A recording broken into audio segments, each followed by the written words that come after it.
Assalamualaikum warahmatullahi wabarakatuh. Selamat malam teman-teman pecinta Tosan Aji Nusantara. Pada kesempatan kali ini saya akan mencoba mereview salah satu koleksi saya, yaitu sebuah keris berdapur tilam upi ya. Keris tilam upi sendiri adalah sebuah dapur keris lurus ya, sederhana ya. Gandinya polos, ricikannya hanya tikel alis dan pejetan. Sedangkan mungkin di daerah lain ada yang menyebutnya tilam petak atau tilam putih ya.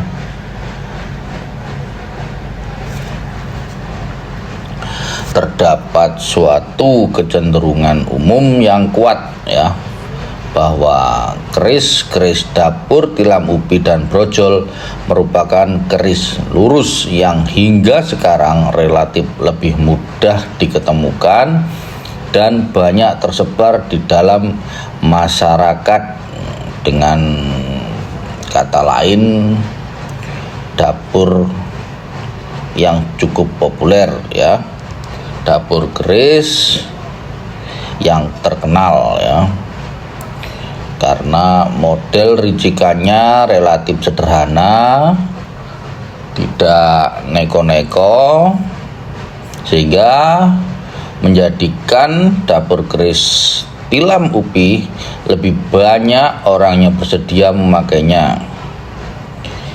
Selain itu, model keris demikian tampak lebih cepat dan lebih mudah untuk diproduksi jika dibandingkan dengan pembuatan bentuk dapur keris yang lain.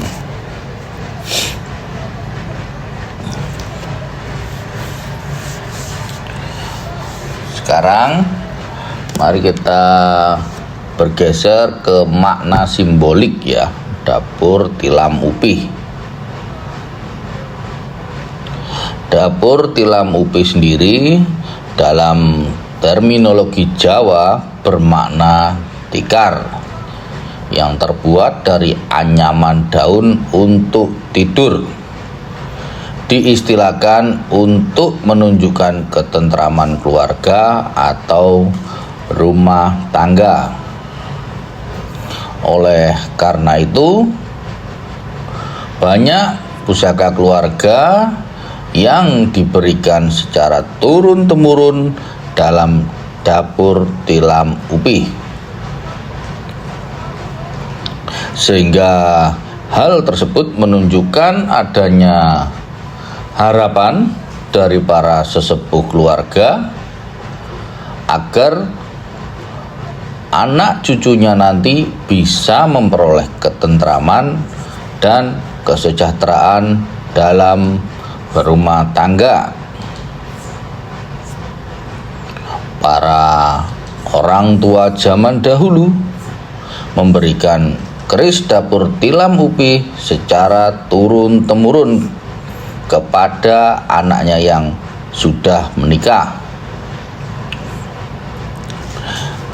Artinya orang tua mendoakan anaknya agar hidup rumah tangganya baik, mulia, dan berkecukupan.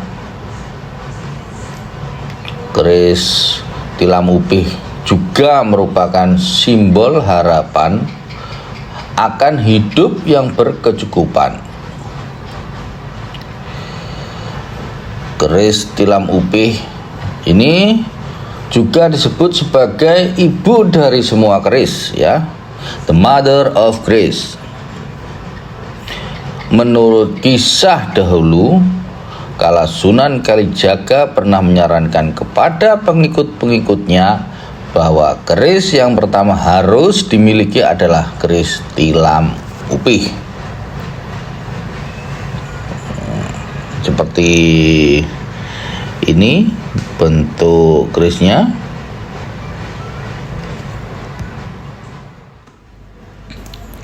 Sedangkan pada pamor, pusaka ini memiliki pamor Tejo Kinurung ya.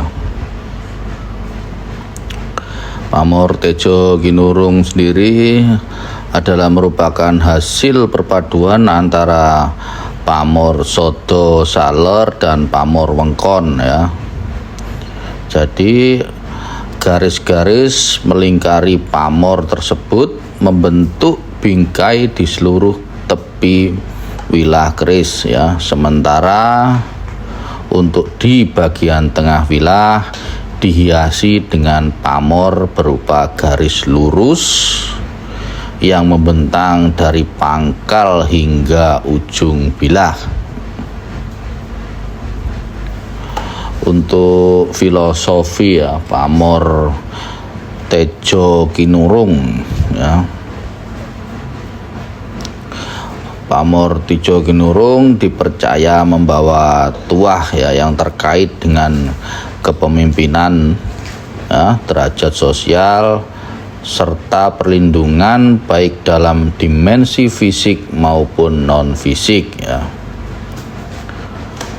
Akan tetapi pamor ini termasuk dalam kategori pemilih ya, sehingga tidak semua orang cocok untuk memiliki keris dengan pamor Tejo Kinurung. Walaupun sekilas tampak sederhana secara visual, pamor Tejo Kinurung memerlukan tingkat keahlian yang sangat tinggi dalam proses pembuatannya. Tantangannya adalah terletak pada kesulitan mempertahankan garis-garis bingkai dengan spasi dan jarak yang konsisten di sepanjang tepi wilayah keris tanpa terputus ya, jadi tanpa adanya putus ya. Di samping itu, penggabungan elemen garis tengah yang tegak lurus tanpa terputus juga menjadi aspek sulit dalam pembuatan pamor ini.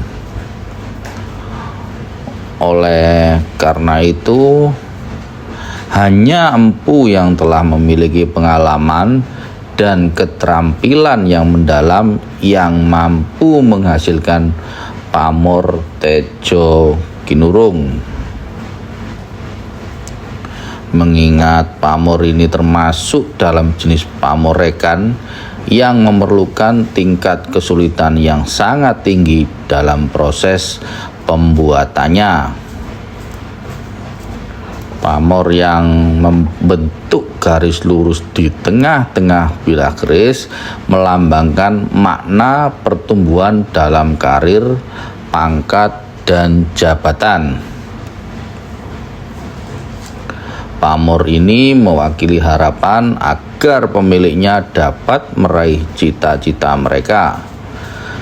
Sementara itu, pamor adek pada wilah juga memiliki makna tersendiri, yakni untuk mendorong pemiliknya agar mengikuti jalan hidup yang lurus dan mempertahankan keteguhan hati dalam mengarungi kehidupan.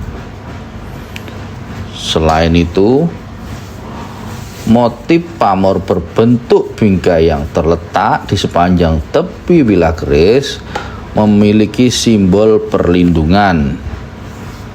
Dengan demikian, pemilik keris berpamor Tejo Kinurung diharapkan senantiasa mendapatkan perlindungan dari kekuatan yang lebih tinggi. Sedangkan untuk tuah ya, tuah dari pamor keris Tejo Kinurung adalah dipercaya memiliki keistimewaan untuk menjaga dan mempertahankan jabatan atau kekuasaan dalam jangka panjang ya.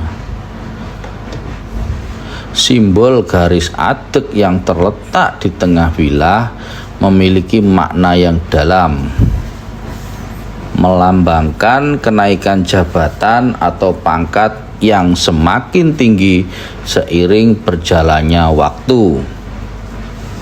Sementara itu, pamor wengkon yang terletak di tepi bilah mewakili perlindungan.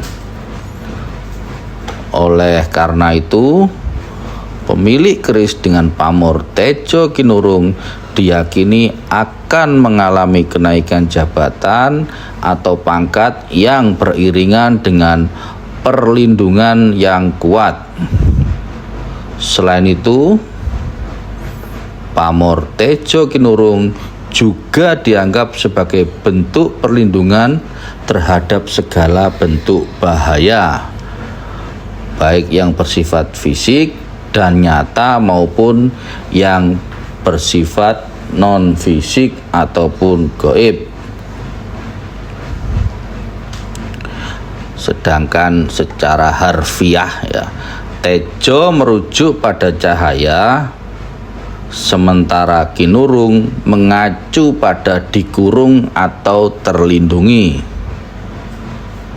Dengan demikian, Tejo Kinurung dapat diartikan sebagai cahaya yang terlindungi atau terkurung. Namun, jika kita menyelami maknanya lebih dalam, pamor Tejo Kinurung sesungguhnya mengandung filosofi yang sangat mendalam sebagai pedoman hidup manusia. Pada hakikatnya, setiap individu memiliki nurani yang merupakan cahaya batin atau tejo atau nur ataupun cahaya hati yang mampu membimbing mereka menuju jalan kebenaran dan hidup yang lurus. Nurani atau cahaya hati perlu dijaga dan dilindungi agar tidak padam, sehingga manusia tidak akan tersesat dalam kegelapan. Baik, sekian dulu review dari saya. Semoga bermanfaat. Kurang lebihnya saya mohon maaf. Wassalamualaikum warahmatullahi wabarakatuh. Salam budaya.